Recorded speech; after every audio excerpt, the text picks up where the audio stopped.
Hello guys, welcome back to this channel. In this today's tutorial, I'm going to show you how you can turn off live caption on the Samsung Galaxy phone. Okay, let's get into it guys. First thing first, if you want to turn off the live captions, we need to go to our setting. I'm going to open up my settings and we need to open the accessibility setting. You can scroll down until you find this accessibility setting. Tap on that and then you're going to go to the hearing enhancement.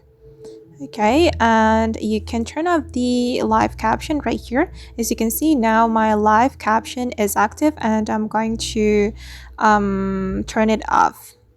I'm just going to click on the toggle button to disable this live caption feature. And now as you can see, my live caption has been turned off. Alright guys, and that's all the way to turn off live captions on Samsung Galaxy phone. I hope this video will be useful for you. Thank you so much for watching. And if you found this tutorial useful, don't forget to hit the like button, leave your comments, and also subscribe to this channel. See you in the next video.